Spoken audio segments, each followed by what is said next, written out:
pessoal, boa tarde. Primeiramente, queria agradecer a toda a equipe da Constructim, Kelvin, Thales, Matheus e os demais pelo convite.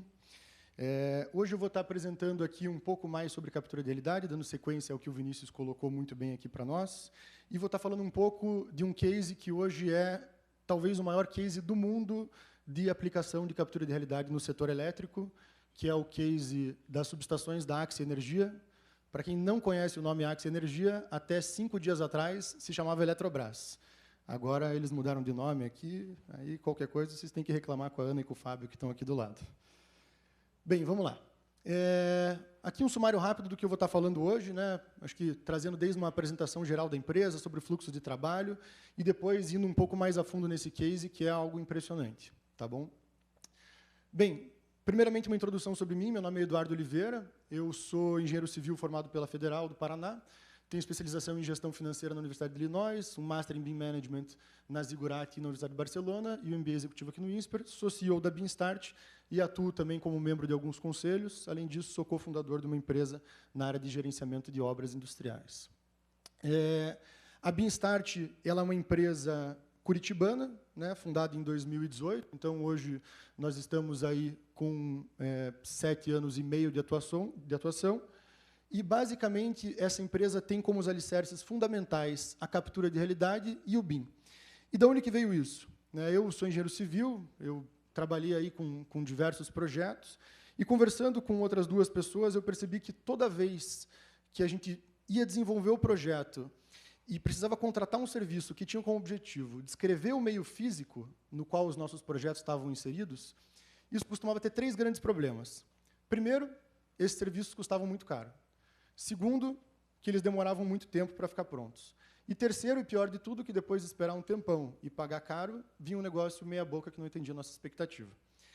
E aí a gente começou a pesquisar mundo afora como que isso estava sendo resolvido, e a gente acabou dando de cara com esses 2 conceitos. A captura de realidade como o uso de sensores diversos para você digitalizar o meio físico e trazer qualquer informação que tenha no meio para dentro do computador, e o BIM como uma maneira de você pegar essas informações, juntar com diversos outros tipos de informações, sejam elas paramétricas, documentais e por aí vai, e trazer isso tudo dentro de um ambiente digital unificado para o cliente final.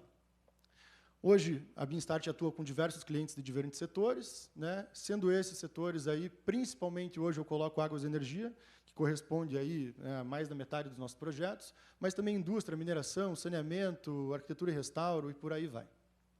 E falando especificamente do setor elétrico, com atuação aí nas 3 principais áreas, geração, transmissão e distribuição, além de algumas outras coisas que aparecem e são testadas de vez em quando. Bem, eu não vou entrar tanto nos detalhes de cada tipo de equipamento, diferença de móvel e fixo, mas, basicamente, o fluxo, independente do equipamento que você vai utilizar, ele se inicia com uma captura de dados em campo. Nessa captura, você vai escolher, como o Vinícius muito bem colocou, os equipamentos que sejam mais adequados para a precisão e para o uso que você está buscando. Então, se você precisar de uma precisão maior, uma densidade maior de informações, você vai acabar seguindo para o estático.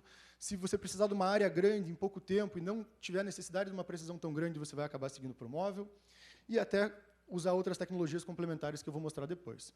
Uma vez finalizada essa etapa de campo, a gente vai para a etapa de processamento, tratamento e limpeza das nuvens de pontos, classificação das nuvens de pontos, ou seja, tudo que você fez com essa nuvem, você vai editar e tratar para ela representar da melhor maneira possível aquilo que você quer entender. E, por fim, você vai levar essa nuvem para um software de modelagem, sendo o Revit, como o Vinícius colocou, ou diversos outros, para você transformar esses pontos, porque uma nuvem de pontos, ela, como o nome diz, não é nada mais nada menos do que isso, esses pontos em objetos. Então, aqui a gente tem um conjunto motobomba, que na verdade era um conjunto de pontos, que aí é transformado nesse objeto, e por fim, todos aqueles dados são convertidos em valor estratégico, porque eu posso inserir nesse objeto diversos tipos de informação, além de informações puramente geométricas.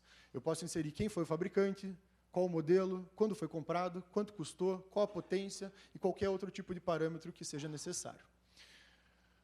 Bem, isso tudo está diretamente alinhado com o conceito de gêmeos digitais. Hoje, todo mundo fala de indústria 4.0, de gêmeos digitais, mas é muito diferente eu pegar um ativo que já está lá no campo há 30, 40 anos e falar, a partir de amanhã essa indústria vai ser uma indústria 4.0, do que eu pegar um projeto Greenfield e projetar ele do zero para ser uma indústria 4.0. E, nesse caso, para essa transição, existe um primeiro passo fundamental, que é a digitalização. Seja a digitalização física do ambiente, né, pelo meio do uso da captura de realidade, mas também a digitalização dos processos, da informação, dos documentos e por aí vai. E tudo se inicia com a nuvem de pontos. Bem, não vou me delongar muito nisso, mas a nuvem de pontos ela é um conjunto de medições 3D dentro do mesmo sistema de coordenadas, onde você pode medir, né, extrair volumes e diversas outras coisas. E aqui a gente tem um exemplo de nuvem de pontos de uma subestação. Isso é a subestação de Foz do Iguaçu, ela é a maior subestação da América Latina, são mais de 1 milhão de metros quadrados de pátio de equipamentos. Aqui foi recortado um pedaço, né, depois eu vou mostrar um pouco mais. E a gente vai dar um pouco de ênfase aqui no conversor do HVDC, né, que é um conversor de alta tensão, que basicamente a função dele é receber a energia que Itaipu leva para o Paraguai e o Paraguai vende de volta para o Brasil. Então, basicamente, essa energia que volta para o Brasil passa por essa subestação, passa por esses equipamentos e traz toda essa energia por uma linha que vai chegar aqui em Ibiúna, do lado de São Paulo. Então, esse é um equipamento fundamental hoje na matriz elétrica brasileira. Bem, dentro do fluxo da Axia Energia, né, também conhecido como Eletrobras, foram definidos esses 4 equipamentos fundamentais para os levantamentos. Então, são utilizados laser scanners da série RTZ 360 da Leica. Esse equipamento ele tem uma precisão nominal de 1 milímetro na posição 3D do ponto a 10 metros de distância, e ele coleta 2 milhões de pontos por segundo. A Beamstart ela fez uma série de análises comparativas, e, para equipamento estático, esse é o que nós preferimos hoje, porque ele traz a melhor relação entre produtividade e precisão. Além disso, esse equipamento ele tem um sistema chamado VIS, que é o Visual Inertial System, que basicamente ele adianta em mais ou menos 50% o tempo de registro, o tempo de processamento dessas nuvens de pontos. No entanto, essa informação ela precisa ser georreferenciada, com o uso de GNSS RTK, e o GNSS, por si só, dentro de uma subestação, por ser um local de alta tensão que tem interferência eletromagnética, se faz necessário também o uso de uma estação total robótica para validar todos esses pontos e para transportar coordenadas para diversos outros pontos dentro do ativo. Então, isso tudo é feito para você garantir a precisão, porque não adianta nada você comprar um equipamento super caro e super bom e não ter toda uma rede de segurança, toda uma redundância na precisão das suas medições. Também são utilizados drones da série Matriz 350, da DJI, equipados com sensor L2, né, um sensor LiDAR aerotransportado, e uma câmera P1 para aerofotogrametria. Esse é o conjunto de equipamentos utilizado hoje nesse projeto que eu vou mostrar daqui a pouco. E, além disso, a captura de realidade ela não é só laser scanner. Ela também, o uso de outras tecnologias podem se complementar a essa digitalização quando você precisa de informações subterrâneas, como no uso de georradar, informações subaquáticas, no uso de ecobatímetros, tanto mono quanto multifeixes, e também câmeras térmicas, quando você precisa agregar informações, né, de temperatura, muitas vezes, aos seus levantamentos. Bem, hoje a Beamstart ela conta com uma equipe multidisciplinar, com engenheiros de diversas especialidades, arquitetos, profissionais de expressão gráfica e por aí vai, especialistas na transformação dessas nuvens de pontos em modelo. Além disso, a Beamstart ela vem desenvolvendo uma tecnologia proprietária chamada BS Modeler, que tem como objetivo automatizar parte desse processo. Hoje a gente já tem várias rotinas automatizadas na modelagem de cabos, de alguns tipos de equipamentos. No entanto, é algo em desenvolvimento ainda, mas que já vem trazendo ganhos na nossa produtividade de conversão de nuvem a modelo. E esse processo, basicamente, ele se inicia com você inserir essa nuvem dentro do software, começa a ser realizada a extração das feições, e depois que tudo isso é modelado, você exporta isso como uma família, né, um RFA, e gera um componente ou um equipamento completo. Bem, aqui a gente entra um pouco na parte de BIM, então eu não vou entrar tanto em detalhe aqui, mas o BIM ele vai ser a outra ponta desse processo. A captura de realidade ela vai ter como objetivo você digitalizar essa informação, e o BIM muitas vezes vai ser a ponta final, onde você vai inserir a informação e entregar para o seu cliente. Aqui, um outro exemplo de uma subestação que foi escaneada e aqui foi transformada em modelo. Então, esse modelo está todo segmentado por tipos de materiais, e a importância de usar um laser estático aqui é porque se fazia necessária a modelagem até dos conectores, até de aparelhos muito pequenos que estavam a uma altura relativamente alta do solo. Então, era necessário uma densidade altíssima na leitura da medição para que você conseguisse identificar e modelar cada um desses elementos.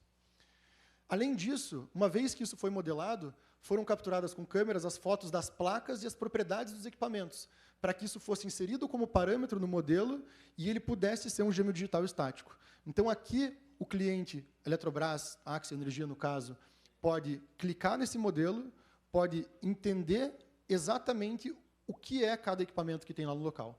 Porque é uma captura completa. Ela não só envolve o escaneamento, mas também toda a coleta informacional em campo, tirando fotos das placas, tratando essas imagens e importando elas como parâmetro dentro do modelo. Então, esse é o primeiro passo para um gêmeo digital completo. O próximo passo depois seria a integração disso com sensores, né? E esses modelos aqui, eles depois são passíveis de documentação, de quantificação e diversos usos dentro dos conceitos de BIM. Bem, as aplicações disso são vastas, tá? Então, eu gosto de dividir isso aqui tudo em 3 grandes grupos. A gente tem aplicações voltadas à engenharia, então, muitas vezes a gente está fazendo uma captura porque vai ser feito um projeto de ampliação, vai ser feita uma modernização, uma substituição de algum equipamento, né, alguma alteração no local. Ou, muitas vezes, né, porque você vai precisar entender um pouco melhor os equipamentos para um novo dimensionamento, para uma repotencialização, alguma coisa nesse sentido. O outro conjunto de aplicações seriam aplicações voltadas à operação e ao controle patrimonial em si. Então, você precisa entender o que existe no local, você precisa conseguir tirar quantidades disso, né, integrar com sistemas existentes, com sistemas supervisórios, né, com diversos tipos de tecnologias para você poder operar esse ativo. E, por fim, questões regulatórias. Então, hoje, cada vez mais, o Brasil, as agências reguladoras, elas têm exigido modelos BIM, informações digitalizadas para diversos usos. Eu posso trazer aqui 3, né, as 3 voltadas para o setor elétrico. Então, no setor elétrico, a gente tem a RPSB, que é a Revisão Periódica de Segurança de Barragens. No Brasil, depois que houve os acidentes de Mariana e Brumadinho, alguns anos atrás, o governo começou a levar muito a sério a questão de segurança de barragens. Então, todas as barragens do Brasil hoje precisam passar, durante um período, que depende do tamanho desse ativo, para um novo levantamento, para uma nova digitalização, para ser verificada a estabilidade dessa estrutura. Além disso, existe a BDIT, que é o Banco de Dados Integrado da Transmissão, que a ANEEL e a ONS usam para entender como que está o estado dos equipamentos dentro de uma subestação de alta tensão, para entender se o sistema, né, o sistema integrado nacional, se ele vai poder ter capacidade para receber a demanda de energia que está sendo demandada naquela região e toda a transmissão necessária para isso. E, por fim, a atualização de curvas CAV, onde uma usina ou uma barragem ela vai ter um reservatório e, com base na evolução do tempo também, esse reservatório ele vai sendo assoreado, né, você vai tendo depósitos de sedimentos, e você precisa fazer uma nova captura, um novo levantamento para você entender se isso, de fato, não está chegando num nível, né, que possa causar algum risco para o empreendimento. Então, a demanda regulatória ela é muito grande. E aqui eu falei só de demandas regulatórias dentro do setor elétrico. Quando a gente vai para outros setores, mineração, óleo e gás, acabam que existem várias outras demandas como essas também. Bem, toda a vantagem do uso desse tipo de tecnologia, ele traz economia de tempo, né, no desenvolvimento de projetos, na tomada de decisão, redução de custos, né, uma maior assertividade, uma maior precisão, um melhor controle de processos, uma melhor interação dos stakeholders, é muito fácil de você visualizar a informação, de você compartilhar a informação, e, por fim, a criação de um gêmeo digital, que é o alicerce fundamental para a indústria 4.0. Então, aqui, a gente traz todo esse ciclo e essas vantagens da metodologia. Bem, falando especificamente do setor elétrico, hoje a BIMstart ela tem um portfólio com mais de 50 usinas hidrelétricas digitalizadas em 3 países diferentes, mais de 60 subestações, complexos eólicos, usinas fotovoltaicas e algumas centenas de quilômetros de linha de transmissão. Agora, rapidamente, eu vou falar sobre o case da Axia Energia. Então, a Eletrobras, ou a Axia Energia, há mais ou menos 2 ou 3 anos, começou a pensar um pouco em como que seria feita essa implantação, e no ano passado eles oficialmente lançaram a iniciativa que foi batizada de EletroBIM, que é hoje o plano mais ambicioso de implantação GeoBIM dentro do setor elétrico no mundo. A empresa hoje ela tem mais de 300 subestações no Brasil, que totalizam aí uma quantidade muito grande de equipamentos e de metragem. Eu não vou chutar exatamente o número, mas eu diria que deve ser pelo menos uns 20 milhões de metros quadrados de pátio de subestação, talvez mais. Ana e o Fábio podem me corrigir se eu estiver falando besteira aqui. Então, a empresa tem como objetivo digitalizar todas as subestações, criar o gêmeo digital de todos os ativos, né, usando esses ativos digitais para atender diversos setores internos, né, a parte de engenharia, a parte eletromecânica, operação, regulatório, segurança, por aí vai. E a Beanstart hoje ela está executando um pacote inicial com 47 subestações. Então, é um serviço relativamente grande, e dessas 47, a gente tem as 3 maiores subestações do Brasil dentro delas, Foz do Iguaçu, Ibiúna e Tijuco Preto. Cada uma com cerca de 1 milhão de metros quadrados de pátio. Então, dentro do roadmap, existem 3 etapas fundamentais, macroetapas, que a Eletrobras está utilizando. Uma delas é a digitalização e modelagem geométrica das subestações, a etapa inicial, para você entender o que existe lá. A segunda parte são os projetos em GeoBIM e os modelos paramétricos. Então, você pegar esses modelos, você georreferenciar eles dentro de um banco de dados GIS e você integrar dentro de cada equipamento todas as informações desses equipamentos. Então, seja o fabricante, seja o modelo, integrar com o código SAP desses equipamentos para você conseguir ter uma retroalimentação desse modelo a partir do ERP da empresa, e você depois ir listando diversos tipos de coisa, informações regulatórias, né, código BDIT, nome ONS, função da transmissão dos equipamentos, tensão, então várias coisas.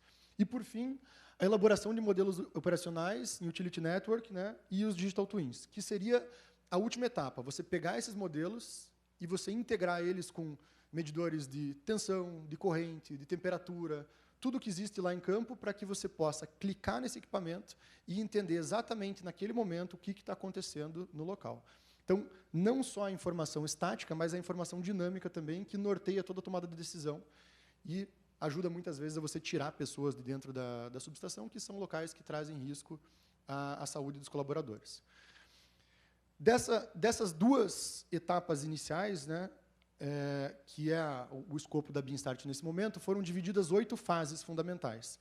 Então, a primeira fase é o georreferenciamento com GNSS, de você ir até o campo, pegar coordenadas georreferenciadas, você fazer a rede de controle interna com estação total robótica, os aerolevantamentos com VANT, a fotogrametria mais laser aerotransportado, e o escaneamento a laser terrestre estático com o laser RTC 360 da Leica. Todas essas partes são as etapas de campo, as fases de campo. Depois, a gente vem para as fases de escritório iniciais, fases 5 e 6, onde você vai processar esses dados para você gerar nuvens de pontos integradas. Então, são extraídas a melhor parte de cada uma dessas nuvens, a parte de fotogrametria para ver os locais onde o laser terrestre não acessa, a parte de laser aerotransportado para verificar cabos ou até mesmo penetrar vegetações, né, em locais onde você tem uma vegetação um pouco maior, e o laser scanner para toda a parte de equipamentos de pátio, integrando também com as imagens 360. É gerada, então, a nuvem de pontos integrada e, por fim, é feita a modelagem geométrica as-is, onde finaliza a etapa 1.